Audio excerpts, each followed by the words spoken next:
Welcome to the Commercial Kitchen Chronicles, the podcast dedicated to the commercial food equipment repair industry. My name is Pat Finley.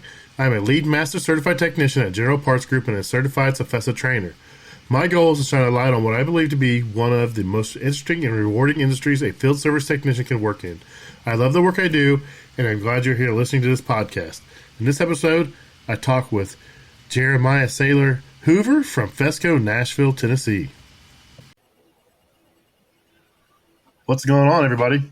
Tonight I got a guest in tonight. I have Jermiah Saylor-Hoover from FESCO out of Nashville, Tennessee. I met his boss a couple weeks ago when I was at the FESCO conference. We just happened to be sitting by each other during lunch or breakfast or something, and we just started talking. It was maybe a meeting or something. I'm not sure. We started talking, and one thing led to another, and I was talking about the podcast, and she reached out to me last week and said, "Hey, one of my techs actually listens." I was like, "Holy smokes, it actually works." So I was like, "I'd love to talk to him." So here he is. So thanks for coming on, Jermiah. You're very welcome. So normally we keep this pretty chill, pretty low key. So let's just start off by where you're from and how long you've been in the industry. I am from Nashville. I work in Nashville. I'm from Wilson County, which is right next to Nashville. And I've been with FESCO for just shy of 12 years. Nice. So how did you get your start in this? Almost like everybody else, it seems like, with my dad. He's worked here for 18, 20 years, 17, somewhere around there, long enough. And he brought me in during spring break, summer breaks, any kind of breaks that I had from school.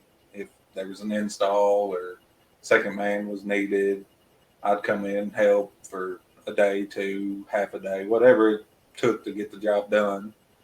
And I guess the boss just took a liking to me and said, "Well, hey, let's get you hired on." And started out after that to get my foot more into the door. I did shipping and receiving for about a year and a half or so, and then slowly moved back into doing installs and then running some service calls and pretty much doing whatever it needed to be done to get the job done, help whoever, put in whatever, and I'm here now. That's cool. So you just started young, helping your dad out and stuff. That's awesome. I was trying to get my son to come do that, but anymore it's so litigious and everything else. Everyone freaks out, so he has to be hired through a temp agency to even help out as just a helper. So didn't end up doing it, but that's cool. So did you ever have any plans to go to college, or you just not college? You were just So right out of high school, I did go to a welding college, but it was, when was that? 2010, somewhere around there, 2011 maybe. And I got out, was certified on all this stuff, but because I had no experience, nobody wanted to take me. And kept looking. Still was working with FESCO part-time then, doing all the installs and stuff like that, but never could get anything out of welding, and got hired on at FESCO and just stayed with it. You scared me. My youngest son, he's taking next year in school. He's doing a year of welding, and then so it's the vocational program. I live in a small rural town, and we still have vocational programs in Indiana. And he's going to take some welding for a year. It's something he wants to, think about doing. This kid is actually got invited to be on the National Honor Society. He has like a 4.0 and has no desire whatsoever to go to college. He's been set for years. He's like, nope. He wanted to come work with me, but now that his older brother works for me, he doesn't want to work with his older brother. He don't want to hear his mouth. So Yeah, I'll just go do something else now. So we'll see what happens. But yeah, I was in the same boat, man. I went to vocational school. I was an electrician. I went to electrical classes for a couple of years. And I came out as an electrician for 5-6 years. And then my dad did this. He worked for a company that got bought up by Ecolab years ago. And he worked for that company for 10-15 years. Ecolab bought him up. And he didn't want no part of the big corporate lifestyle. It was a family-owned business, and they took care of their employees. They treated them really well, and that's a big change. You go from a small family-owned company to being part of a bigger conglomerate, it's a complete lifestyle change. So he ended up retiring. Before he retired, he got me his job in his territory because they were in territories, and I never looked back, man. It was a good leap. Oh yeah, this is definitely a good business to get into. I mean,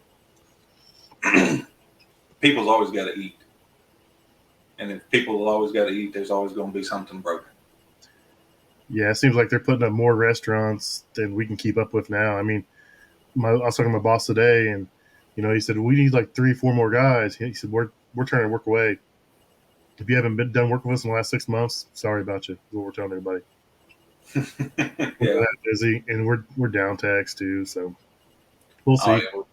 Before COVID, I think we had 15 or 16, maybe 17 techs, and then now we're creeping back up there. I think we're at 11 or 12 now, and we're still hurting too. I don't know what the exact lead time is on what we're quoting people, but I'm doing an install 2 or 3 times a week. That's almost really hasn't slowed down too much even throughout COVID. There for a little bit it did, but it just never. We thought it was going to come to a halt. Yeah. So when it hit here, we let 50% go. So we cut our staffing by 50%. So um, and they did it by how long you've been here. So we have one guy that's part time in the office. He was retiring. He works in the office. So they let him go. So we went from like 9 or 10 down to like 5. And then they're like, "Hey, try to keep everybody at 30 hours." And Yeah. dude, I was still cranking out for like the first 4 weeks. I was cranking out like 65, 70 hours a week because we had nobody running the calls, and the restaurants were still open. I mean, they were still feeding people. It's just delivery or drive through only, or no contact stuff. And finally, someone caught on that I was working all those hours, and like, "Hey, he can't get more than 40." So I got to the point where I was getting 40 hours by like Wednesday or half the day Thursday, and I was having like 3.5, 4 day weekends every week. So Yeah, we got limited to 35 hours during the height of COVID, and it was scary there for a little bit because we didn't know how long that was going to last for, but it only lasted 8 weeks, I think, or 10 weeks. yeah, it was about 3 months, and everything started to pick back up. Uh, Yeah, Unfortunately, we lost some business, nothing major, but the techs hurt more than losing the business. We had one guy we brought back. He didn't want to come back. He wanted to stay on unemployment with that extra money, and didn't really need it. So he ended up coming back, and we did it for a while. And just now we're in a market where you can't find techs. Like everything HVACR said. It's hard to find good techs, and it's hard to find anybody in general. I mean, we'll interview guys that are apartment maintenance guys, and they won't even show up. I'm like, why'd you even apply? right. If you're not going to show up, why waste the time? But I mean, with Indeed and these apps anymore, you just click buttons and it just mass sends your stuff out. So who knows if they actually, check the email they're supposed to come in or anything, or I don't know how it works. Yeah, we've hired a few guys that would come in, work for 2 or 3 months, and then decide that it's not for them and quit or leave. But everybody that was here is still here, and it everybody that did get furloughed did come back with us at least. I can't say that for the other 2 branches we got, but everybody that we got everybody back at least that we did furlough. Nice. So, what all do you install? Everything? You limited to certain things, or you pretty much just do whatever? So pretty much whatever. I mean, we're not going to go in and install a whole kitchen. We're not set up for that. But if you've got like Chili's, we'll go in and add a second combi or swap out their old combi. Yep, I've been a part of And some of those here lately. say what? I've been a part of some of those here lately. Yeah. And we'll go in and swap out old equipment normally and start them, do the full startup, whatever it is that that piece of equipment requires, or a performance check, whichever way they decide to call it. and remove the old equipment. Typically haul it off. Some places want to leave it, but well, we could strip a part off of this, or we've got a guy that hauls them off, and we'll come back 3 or 4 months later, and they're still back there. Yeah, we do the same thing. We install a lot of one-off coolers that the manufacturers send in, especially like Chili's. We do a lot of stuff. Adding a second combi or replacing an existing combi. We do a lot of rationale installs as well too. So it's not a full kitchen, but I mean sometimes we'll get in 3, 4 things for one place, and these Chili's. I mean, they've been spending some money on coolers and these combi ovens, so it's pretty busy. Yeah. So do you do any, like walk-ins or anything? Big walk-ins or? So many years ago, I was doing a bunch of walk-ins with our Knoxville crew. They're set up to do them big walk-ins, and at the time, Nashville was extremely hot and popping, getting new equipment of walk-ins, schools getting them, just almost anywhere. Anything that was going up was getting a walk-in. So I was helping them a lot, and we would knock out a full tear down and rebuild of a new walk-in in a week or less, depending on the size and how far we had to pipe everything. Yes, that always sounds like it'd be fun. I've done a couple. I tore one down and rebuilt it, but it's different. So that's what that's what I like about this job. It's always something different. You're never doing the same thing every single day. I mean, you may do the same piece, but it may be a different kitchen. And how am I going to get in here? Well, I can't come through the back door. Front door. You got to pull the mullion out between the doors. I got to take the swinging door off the wall to get it through. I've got to pull doors off. I've got to pull panels off stuff to get it in. It's always something different, and it's cool. I mean, it keeps me involved. It keeps me intrigued. I'm the type of guy that if I'm not intrigued or I'm not involved with something different, that I'll quit or I'll just get bored and I'll be miserable. So, yeah, that's like you said. Just it's always a different case. Could be the same piece of equipment, but 2 cities over or 200 miles away, it's a thermostat versus a high limit, or it's a clogged orifice, but it's the same piece of equipment. Yeah, plus I like interacting with people. I mean, sometimes people are assholes like everybody else. There's always bad ones here or there, but most of the time everyone's pretty cool, pretty laid back in the kitchen. And you sit in the kitchen long enough working on a piece of equipment, you get the feel of how it is or how they joke around. And I love joking around with people. If I see they're joking around, I'll try something real innocent at first to see how they react. And if they react good, it's on. So, especially when it's a kitchen that you've been in for the past 10 years. Yep. You've known the staff for 8, 9, 10 years, and you can go in and almost get away with murder, and they'll laugh at it. Yep. I've got some schools that only want me, and it's if someone else comes in there, they text me, "Why is he here? Why aren't you here?" And I'm like, I can't come. I mean, you had something critical. You couldn't wait till I could come. So you get what you get. Sorry. And right. I've met people like I've run into them in public, and I'm like, and they start talking to me, and I'm trying to think where they're at. I'm like, I don't recognize them because they're not in uniform. And eventually, I'll figure it out. My wife's like, "Who's that?" I was like, "Give me about 5 minutes, I'll figure it out." And then I'm like, "Okay, they work at this place. This is their name. This is their job at this place." So it's cool. It's a rewarding career, though. I mean, I don't know how much service you do. I mean, no, you a say decent amount. Do you? Yeah, but I mean, I'll probably go in and do an install first 2, 3, 4, 5 hours, and then go run service the rest of the day. And sometimes I won't go 2 or 3 days doing it without doing an install, or I'll go 2 or 3 days with doing an install. And it just, most of my time though spent on installs, getting units loaded, prepped, figuring out, doing site surveys, just getting the lay of the land. Yep. So site surveys, you brought up a good point there. So do you always do a site survey for a piece of equipment? Do you ever go and just install something unless it's just like a like for like identical swap and you know for sure, or what? So if it's places we've been before, because for some reason I've got some kind of weird memory of remembering places. It's So like, just something that comes with the job, I guess. mm-hmm.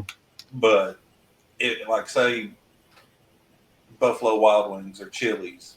I've been to most of them in our area, so most of them not so much unless it's some kind of oddball piece of equipment or something that's big like a combi or big Mm-hmm. set of fryers or whatever it could be. Then yes, most of the time we did get a site survey, but it's them oddball. Oh, we've never used you before, but we've got this low boy cooler that we need swapped out. If we can make it happen, we'll go do a site survey. Yeah, we, Sometimes doesn't always happen. we pretty much refuse to do like combis without a site survey, just because you have to have Yeah, so much different stuff for them. I mean, even most of our good customers, unless I know like a Walmart, I won't do one because we're pretty much pulling out a double stack. We're putting back in just a newer version of the same thing. So I know my utilities are going to be good. I know my water's already there. I know my drain's already there. So the biggest thing is making sure all pieces are there at that point. But so I yeah. don't generally do them there. But I did one this week. It's supposed to be a site survey, and I rolled up, and it was a pretty cool little place. But it was Unox, so we were doing some Unox installs, and people can get them. They can't get some of the other manufacturers. So go there, do site survey. Units are in place. They're halfway stacked. I go in there. I'm like, okay, yeah, you guys are ready for install. He's like, what do you mean? I was like, oh, we're here to do a site survey. He's like, I open up next Tuesday, and I was like, dude, we're 2 or 3 weeks out. Dude, he Mm-hmm. got on the phone, and I was like, oh crap, I said the wrong thing. And I ended up installing it that day. So we installed one upstairs under a hood, and then we had one downstairs in the basement. And it had a self-contained hood on it. And that's pretty cool, though. I mean, a lot of it was not done right. They just set the hood on there. They didn't connect the vent up to the hood, and so I had some pretty good teaching moments with the trainee. So it worked out. I mean, we're slowing down a little bit, but I'm still telling customers 2 or 3 weeks out, so it don't really matter. Mm-hmm. So Yeah. what's some of your favorite places to work in? There for a while, I was doing all of. Have you heard of Share, Hmm. the espresso machine that's in all of the Dunkin' Donuts? Nope. I don't do espresso machines. Thank God. We used to do some out of a company's based just south of Nashville. If you catch my drift, um, Mm-hmm. we used to do some of theirs, and we weren't their primary; we were their secondary. So we didn't do it enough to stay proficient at it, and it kind of just fizzled out because it just drove me nuts. So, Mm. but Well, there for a while, I was doing all of the Share espresso and bean to cup stuff, unless it was something that came in on an overtime call and I wasn't able to get to it. But so I was in all of the Dunkin' Donuts in this area, all of racetracks, Mapco's, I think Circle K, yeah, Circle K's, and Thornton's gas stations.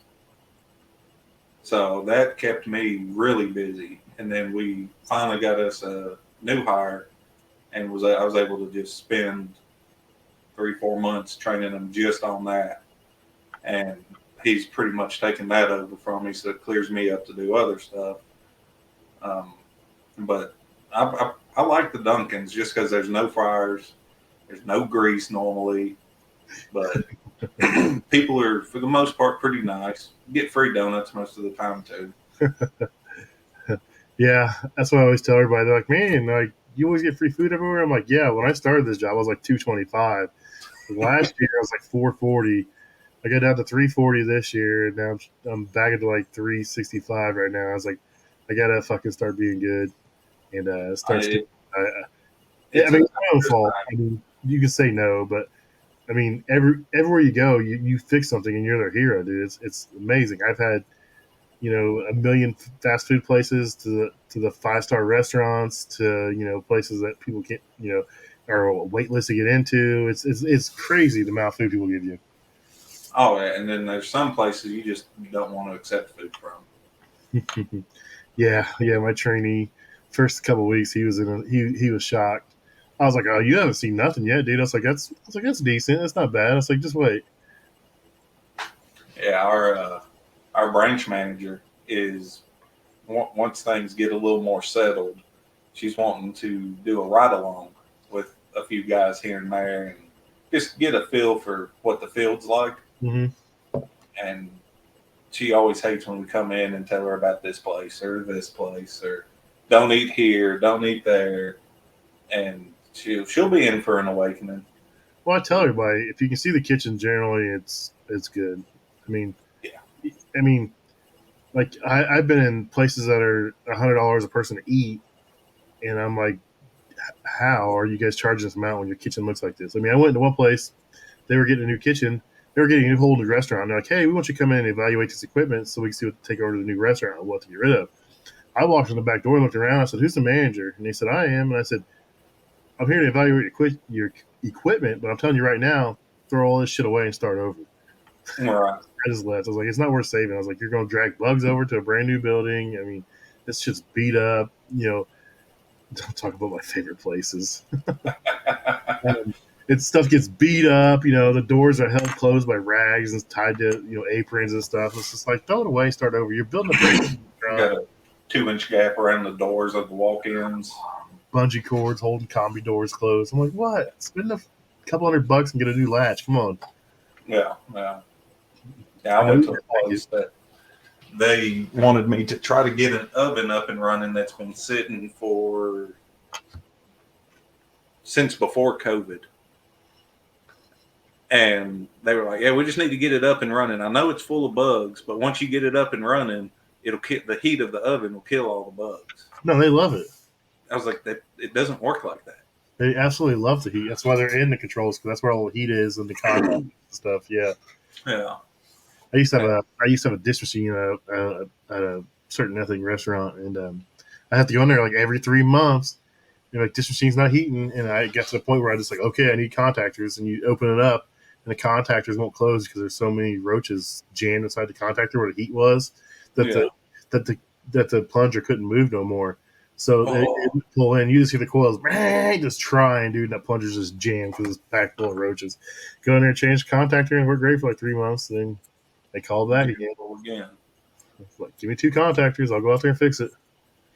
And that smell, you don't get past that smell. You don't get used to that smell.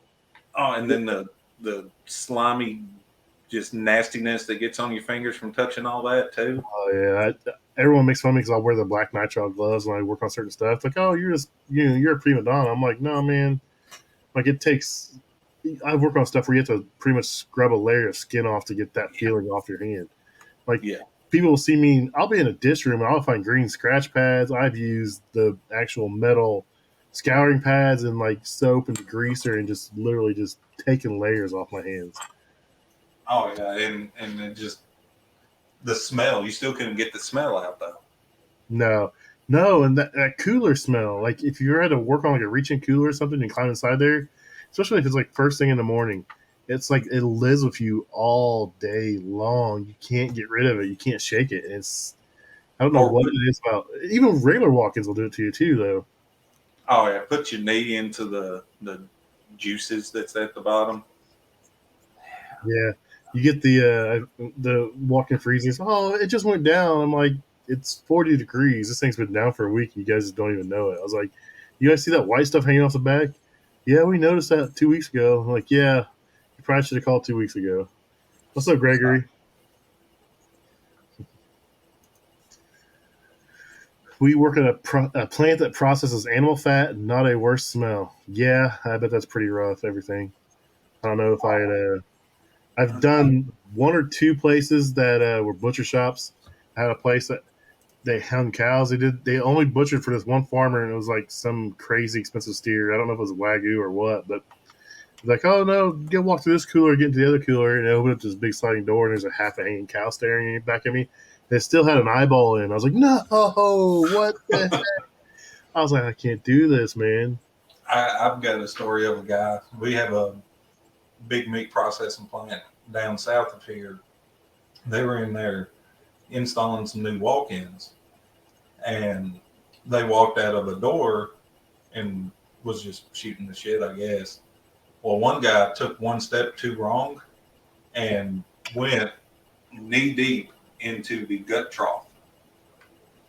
Oh, I'd be he going was straight not a home. happy camper about that.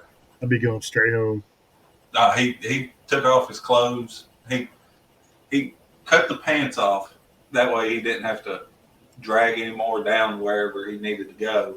Washed everything, and luckily he brought a new pair.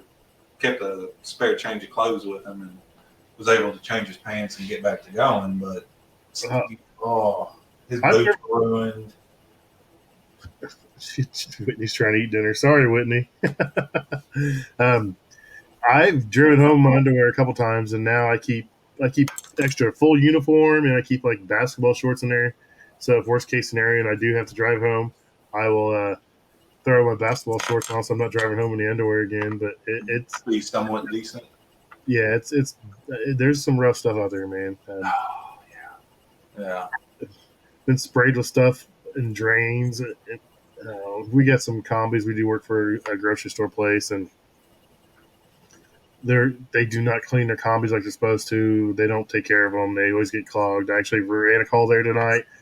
Grease collection system pump was bad. Well, it wasn't bad. It's clogged up because they think they can just turn it on instead of preheats to set temperature. They think they can just put chickens in there, and it's cooked because it's preheating. It's preheated and the fans run. So they set a manual timer. I'm like, no, you guys need to use your cooking program so this grease collection system runs. If not, the grease collection system doesn't run. It clogs up, and it clogged up today.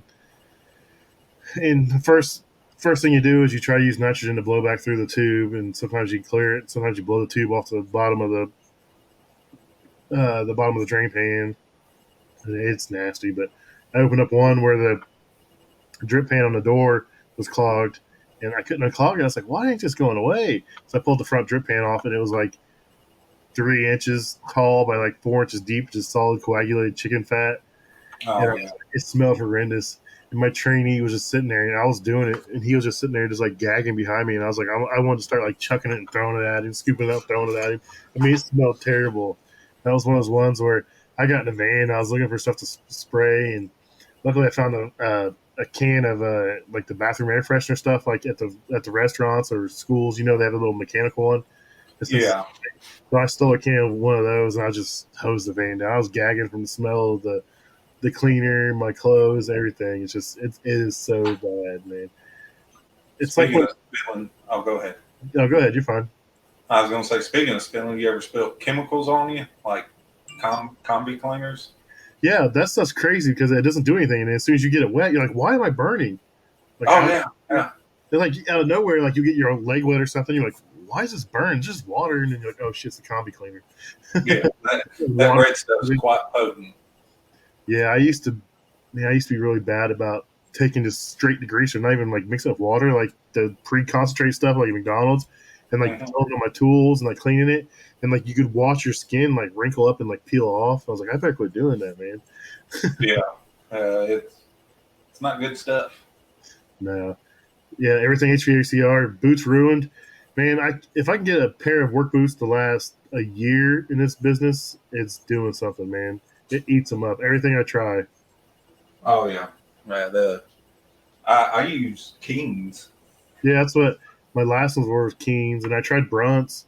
That's what I got now, and everybody swore by them. But man, I've had them for like 6 weeks, and my feet absolutely ache. I'm just ready to throw them away. They're like, "Well, send them back." I'm like, I don't have any other boots because I threw my last ones away because they fell apart. Yeah, the Kings.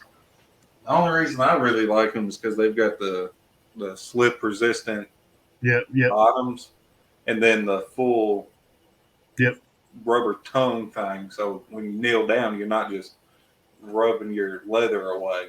Yeah, especially on these new epoxy floors that are like sandpaper.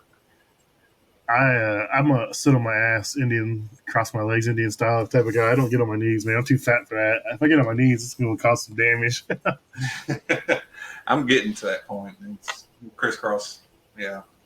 Yeah, my trainee's my son, man. He's 20. He just turned 20 this week. He's got them invincible knees right now. I'm like, do you take care of your knees? I was like, I'll buy you knee pads. I'll buy you a kneeling pad, something. Don't. He squats. Like, he squats all the way down. Like, he lifts weights and stuff, and so he's got really good flexibility, mobility, and he just, like, squats all the way down. I'm like, God, dude. Like, that'd kill me if I did that. Yeah. I noticed I don't get off the floor as easy as I used to anymore. So I don't know. I guess if I lose some weight, it'd probably help out with that. Yeah, I need to do the same thing. Looking down is good. I don't know what I'm at, but I'm heavy. Yeah, yeah. I got new work shirts and they weren't loose and they're starting to get a little tight again. And I was like, oh boy, here we go. So I got to do something this winter. I built a big giant barn to have a shop. Eventually, my goal is to put an office in there so I can have an office. So I'm not hanging out in the back room of my house. I want an office where I can record. I can do some sound editing. I can edit videos. I can smoke cigars and don't have to worry about pissing everybody off. So I can't. I like cigars, but I can't smoke in the house. So generally, I sit out in the barn, and it got down to like 30 degrees the other day, and it was freaking cold out there. I was like, this is brutal. Yeah, it's beginning to get cold here too. This morning, I think it was 29. Yeah, it was like pretty wicked cold front that came through. It's supposed to be like 70 this weekend. Yeah, yeah. So I'll be back to deer hunting in a t-shirt again. I gotta stay I'm gonna close. be out splitting wood. I need to get a wood burner. I was either going to get a wood burner or a pellet stove for my barn, but I think this weekend I'm going to go ahead and start working on framing in the downstairs. I got my loft up, and then I'm going to frame a room in downstairs for my wife to use for a craft room and stuff, and then the loft I'm putting a big section of it's going to be my office. But I was like, well, I'll go ahead and frame in her section downstairs and get it heated down there. That way, because she's got this craft paint and stuff, and if that stuff freezes, it's trash. So I got to bring all that in the house or get a way to keep it warm so I don't tear it up and have to rebuy everything again. Gotcha. So, what do you do outside of work? Anything? Any hobbies? We started a garden this year, but not too experienced at it, so it didn't go out too good. Yeah, But we got some tomatoes and squash and cucumbers and a couple of pumpkins. we did a squash. We did a bunch of different kind of peppers, some jalapenos, some banana peppers, some lettuces, a couple tomato plants. And then we did the best thing that's still taking off. It's still not done. Is people call me nuts, but I love Brussels sprouts, and we actually grew some. But their growth season is so terrible. Like they're only like the plants are there, but the Brussels sprouts are still growing, and they still got like weeks to go. But I guess the cold weather doesn't really affect them, so it's not supposed to be a big deal. So we'll see. But we planted 6 of them, and I didn't realize how big they got, and they're freaking huge. And there's like hundreds of Brussels sprouts on each one of them. I was like, oh shit. Yeah, that was the problem with our pumpkins. Planted too many too close, and they only produced like half basketball sized pumpkins. Dude, pumpkins are an art. Like you have to pick which one you think's going to be good. You have to trim the other ones off. There's like all kinds of crazy. There's people I watch on TikTok that like grow like world class pumpkins. Oh And, yeah, and it's like it's nuts. It's like they're out there and they're 1,200, watering. 1,400 pound ones. They're like, oh no, this vine's kinking, and they're trying to straighten out vines. I'm like, what the heck is this guy doing? They're trimming vines off. They got water lines going straight to vines. I'm like, this is absolutely insane. Too much time for me. Yeah, I couldn't do it. I barely get enough time to do what I need to do, plus this type of stuff. So, All right. So yeah, it's definitely a different thing. So I hunt and I fish. My wife likes to fish. I've fished my whole life, so I go fishing, and then deer hunt. I don't hunt anything else. I'm a terrible deer hunter. I don't have the patience for it. I don't have private land, so I go public land. I'm lazy, so I don't walk very far, so people walk right by me. So it's fun. It gets me out though, and spend a lot of money for no return. Yeah. No. But I mean, you got to do something outside of work because I mean, I enjoy my job. I mean, I've done a lot of cool stuff because of my job, but you still got to have some time away, or it's Oh yeah. nuts. Yeah. I actually took off tomorrow. Oh, I'm on calls this weekend. I I just got off call. was wondering how it works if you actually ran on call since you do primarily installs or what. So Yeah, we still, or I still run calls. nice. So do you have any more install guys, or just you pretty much do most of the installs? So it's mostly me, and if it's something that takes 2 people, I'll typically try to bring my dad with me just because he was doing it before I did it, so he still knows the teamwork side of it, I guess. I don't have to try to train somebody, and he just knows what to do. We both go in and get it knocked out.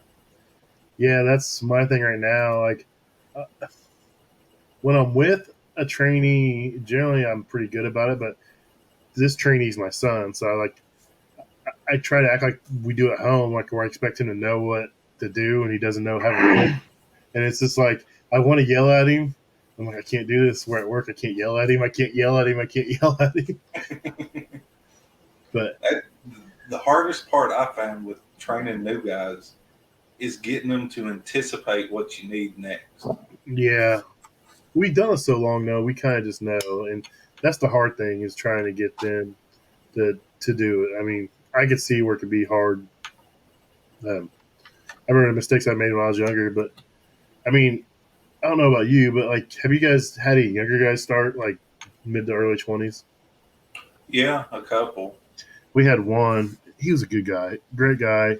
He was young, he was smart, willing to learn, but they don't like if they get 40, 45 hours a week, that's all they want. They don't want any more. Mm-hmm. They're not gonna. They don't want to. They're not going to kill themselves for 20 hours overtime every week. 55 to 60 hours a week. I mean, that's what I run. Like my light weeks are like 55 hours. But my heavy weeks are like 80 hours. And I'm not going to lie. Most weeks I'll be in overtime Thursday morning, if not Wednesday night. But these younger guys don't want no part of it. Now, my son, he's all about it. He wants the overtime, but they won't let him have it because he's a trainee. So if it's not a billable time, he doesn't get to have overtime. So. All right. Yeah, it's my son. He's drinking a fountain of youth. No, I am 40 years old. I just started really early. I actually have a 21-year-old daughter, so we'll be 22 in February. I've got a 20-year-old son that works with me, not for me, sorry. Then I have a 17-year-old son. So I started early. There's no fountain of youth here. Unless you consider McDonald's and everything else I've binged and purged the last 20 years. All right. Yeah, that's a good point, Great Dane. And I get it. I mean, he wants to learn more, but it's a different budget it comes out of. It's not billable. So if we do a night job or a 2-man job, they'll let him work a little more extra just because they can bill that time for that week. So, but like today, he had 37 hours when he got home today, and they're like, "Don't come in tomorrow. He's got to do some igniter labs." He's like, "Man, these things are so stupid." I'm like, "Yeah, but you got to do them, man." I said, "You learn," and he does learn from them. So it's just it's weird. I don't know if you've ever seen any of those. Igniter labs that's. I feel like I have. They're kind of like interactive. Yes. You can like drag them through the leads and stuff, and sometimes they're not. So I think I know what you're talking about. He's got to do 3 hours of those tomorrow, so I imagine he'll get up like noon or 1 and do those and go hang out with his friends or whatever he's going to do for the weekend. Right. All right. So what's your take on training? Do you enjoy going to training or you don't want to deal with it? It depends. So if it's something training for installs, like we're going to show you how to properly install this piece of equipment, something new coming out, something's changed about it, then yeah, I'll do that training. But I'm not too keen on traveling. It's not my thing. I will if I need to, but I'm not going to go down to, where is it? Where's Frymaster at? Shreveport, yeah. I'm not going to go down there just to learn something about the new fryer that they've come out with. I'll just do some OJT on that. Dude, that's a fun time though. It's one hell of a class, but I mean, I get it. Some guys don't like traveling. I used to be that way. I didn't want to go anywhere. I changed a lot. I didn't even go anywhere on vacation. I'd actually send my wife and kids on vacation without me. He said, "Wait, you guys get training on installs?"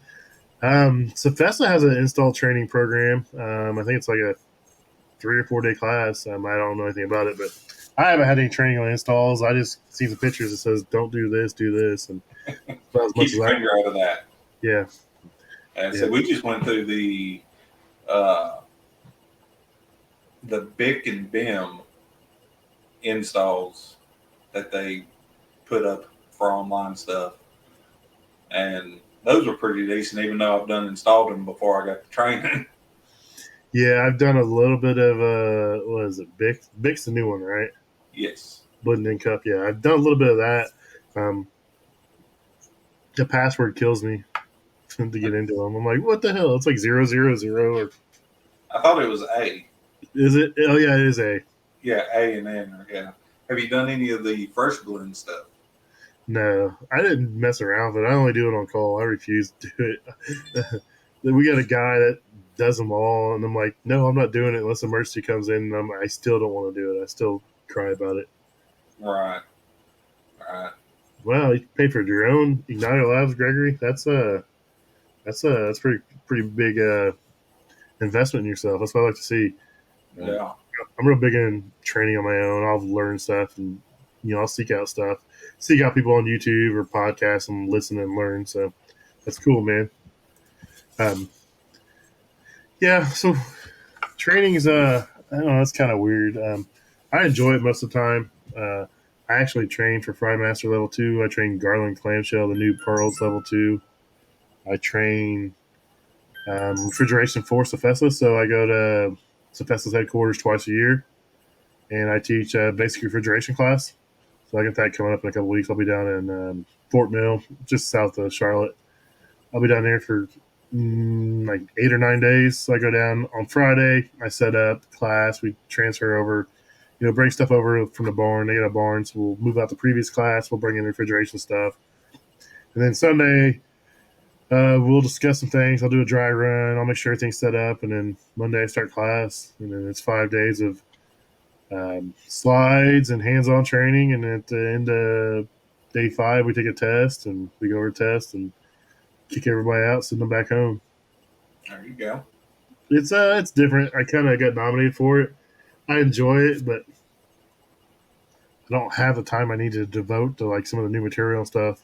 Just because I have, a normal job, I have this and everything else going on. Sometimes I feel like I get pulled too many directions, but I make the best of it. Do what you got to do. Yep. Jeremy, she says broaden your horizons, embrace training. She's trying. She sounds like a typical boss, man. Right. Sounds like a typical boss. I try to go all the training in the world, but boss is like, no, we can't have you do everything. I'm like, why not? I like it. Hey, we're supposed to be having a bunch of webinar. I don't know if they call it webinar, but that web style training of a bunch of stuff coming up here soon. I just don't know what it is yet. Tech of the year. Dude, that was nuts. I had no idea that was coming. It was cool. So. Oh, for you, yeah, that's right. I heard you got that. Yeah, it was weird. Like I wanted to go to FESA conference because I want to see what it was all about. Because I teach, for them, so I want to check it out. So I asked to go, and they're like, no, it doesn't really pertain to what you do. It's not going to be any benefit. So like 2 weeks before the conference, like, hey, someone backed out, and we want you to take their spot. We're really like you to go. And I was like, well, let me ask my wife. And my wife's like, no, go. I was like, well, do you want to go? Because I'll just drive to Nashville. It's like 5.5, 6 hours. It's not bad. No, she didn't want to go. She's like, I don't. She's like, you're gonna be busy the whole time. But I was like, there would have been stuff for her to do. There was other wives there she could have hung out with, and but it was cool. I went to all different kinds of like seminars and stuff. Like there's stuff I went to for finances and stuff. I'm like, I don't need to know finances. I'm not a manager, but I checked it all out and it was cool. So the last day though, we had the awards banquet and stuff, and Dan got up there and started talking about, the actual title. I forget what it actually is, but started rattling off all this stuff, and then he's like, "Ant's FESCO's newest refrigeration trainer," and I was like, "You son of a!" I was like, "No wonder I'm here." I was like, "You guys lied to me." My boss looked at me, the guy that runs General Parts, and he's like, "Yeah, I've been lying to you the last 3 days. Sorry about that." But you're here now. Yeah. Well, I kept going around, even the people I knew at PTH. I was like, "Hey, who didn't come? Whose spot did I take?" Like, "Oh, just somebody here." So all kinds of people. Everybody was lying. Everybody knew. Like Dan wouldn't talk to me. The trainer for FESA, Heather wouldn't really talk to me. Everyone just kind of like played dumb around me, like acting like they were too busy to talk to me and stuff. And then Come to find out, they're like, no, we couldn't talk to you because we were scared we'd give it away. I was like, this is awesome. So it was an honor. It was a blast. So it was definitely something to experience. Actually, I want to run for a board position, I think, in the future. I think it'd be cool to have a technician on there to have some technician input instead of just, managers and owners. And some of the guys on there were techs in the past, but it'd be nice to have someone from our side of it, in there helping out and, being involved, making decisions, that affect us. So, Yeah. well, anything else you want to talk about, man? I think I'm pretty good if you are. Yeah, we'll go ahead and close her out. You're not a big social media guy, so I won't make you spill the guts, but his branch does have TikTok, Instagram, Facebook, so it's FESCO Nashville. Check them out. I expect to see some content on there. So she may be making you record some stuff for me. So yeah, we're trying to get the word out there and just try to find some new technicians. How many branches do you have? So we've got Nashville, Knoxville, and Chattanooga. Knoxville is our home branch, I guess you could say. Yeah. Mother branch, home branch, whatever you want to call it. Yeah, we're the same way. So this kind of started as like me having ADHD and just kind of bounced all over the place. And I was like, hey, I want to have a podcast. And I forgot about it. And then like, no, like corporate found out about it. I was like, no, we want you to do it. We want to use it for like to promote the trades and try to get new people involved. So here I am, several months later. Well, I mean, it was, I think you may have posted your second or third episode on Spotify. Is that the only one you use as your Spotify?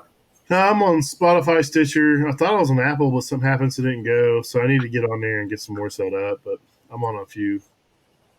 Okay, yeah, but it was, like I said, the second or third episode, and I was just scrolling through, I guess it's the recommended podcast stuff. It popped up as recommended? Holy smokes. I think. I didn't type your name in, I can tell you that. So I was just scrolling through something, and you popped up.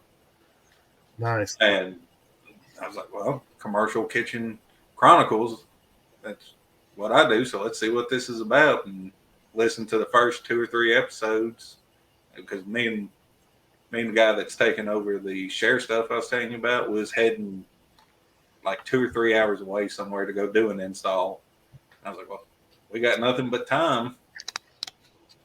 Popped it up, started listening, and I think we listened to all 3 of them. Nice.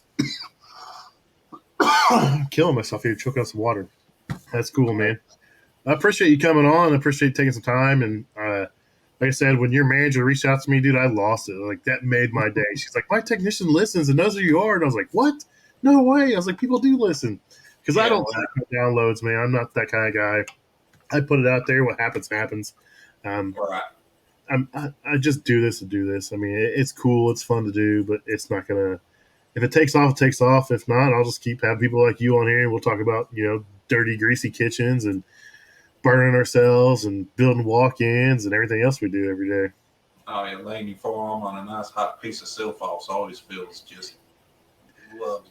My trainee got us – we did a garland install today, dude. And he just kept – he always let him gap it, dude. He just kept burning himself, and I felt so bad for him. I was like, you'll get used to it. He's like, how are you touching that stuff? I was like, because I burnt my fingertips so bad I can't feel it anymore. Right. Have you ever had a fryer pop back at you because it was so full of just rat nastiness and roaches and everything? Yeah, I've had them do some pretty crazy stuff where they roll out the front pretty bad and stuff, yeah. Yeah. The trainee I had, he was I can't say where, but we're somewhere. They were like, yeah, this fryer ain't working right. It keeps popping at us. Hit the on button. Poof, right back at us. And he was almost a little too close. He didn't get burnt or nothing, but he definitely jumped back a good 2 or 3 feet. So my go-to with the new guys is like do a rationale blower change. And, you got to crank your puller on that wheel, and it doesn't move. And you got to put some heat on there. I'm like, I'm in there with that torch. You heat that up, and it'll be like halfway in the oven. And that it pops off. Boom! boom every time, dude. They come flying out of there, dude. And I always record it. I die. All right, man. Well, I won't keep you no longer, man. Thanks for coming on, and check out FESCO Nashville on all social media, and you maybe will see Jeremiah's face on there one day. I don't know. He's kind of shy. Yeah. Well, All thanks right. for having me. You're welcome, man. See you guys. See ya.